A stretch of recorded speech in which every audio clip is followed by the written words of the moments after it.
মানুষদের এই জায়গায় ফাঁসি দেওয়া হতো।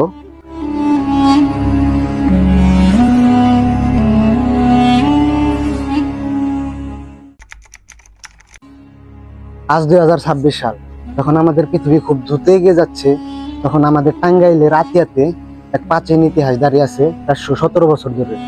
চলুন ঘুরে ঘুরে দেখি সেই প্রাচীন ইতিহাস।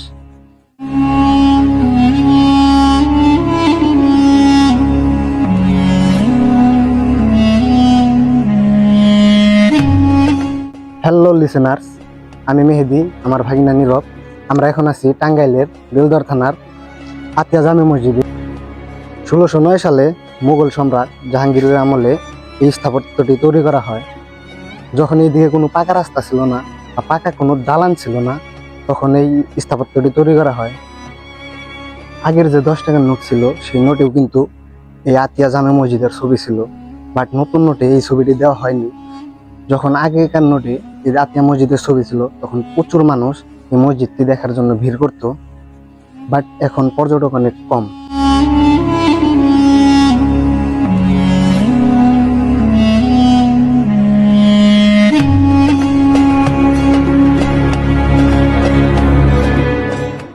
আমার পিছনে যে পুকুরটা দেখছেন, আগেকার মানুষ বিশ্বাস করতো যে এই পুকুরে নাকি কয়েন বা টাকা ফেলাইলে মনের আশা পূরণ হয়।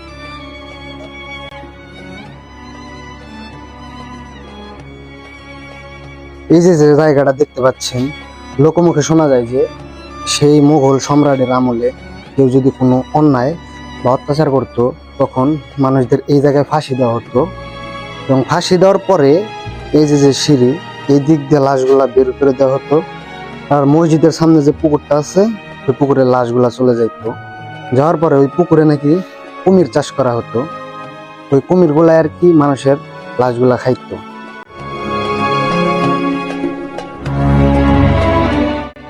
আরো এই জায়গার স্থানীয় মানুষদের সাথে কথা বলে দেখলাম যে এই জায়গার মানুষের প্রচুর পরিমাণের এই মসজিদটা নিয়ে ভুল ধারণা রয়েছে।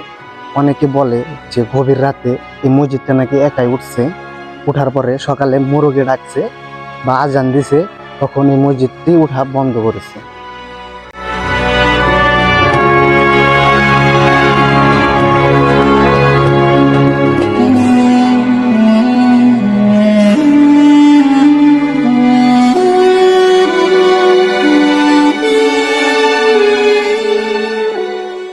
তো এই জায়গায় একটা জিনিস খেয়াল করলাম যে এটার যে মসজিদের যে বাইরের অংশ, এই পাশে হচ্ছে খোলা, বাট ওই পাশে যে ভিতরের অংশ, যে ভিতরে যারা নামাজ টামাজ পড়ে, ওইদিকে বন্ধ। হয়তো এই জায়গায় মহিলা মানুষ আসার কারণে মসজিদের ভিতরে ঢুকে, এর জন্য আর কি এটাকে বন্ধ রাখা হয়। যারা নামাজ পড়তে চান তারা চেষ্টা করবেন যে নামাজের টাইমে আসার।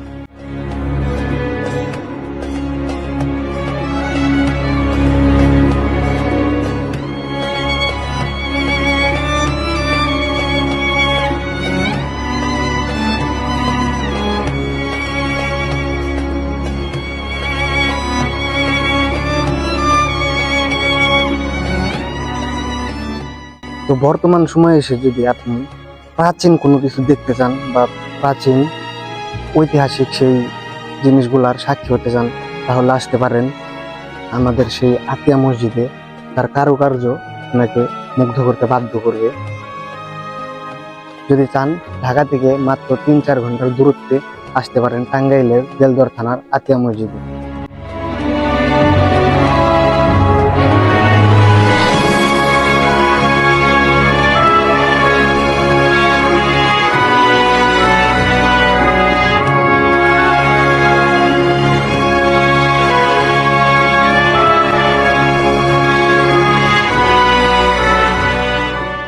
আজকের মতো এখানে বিদায় নিচ্ছি। দেখা হবে আপনাদের সাথে নেক্সট ভিডিওতে।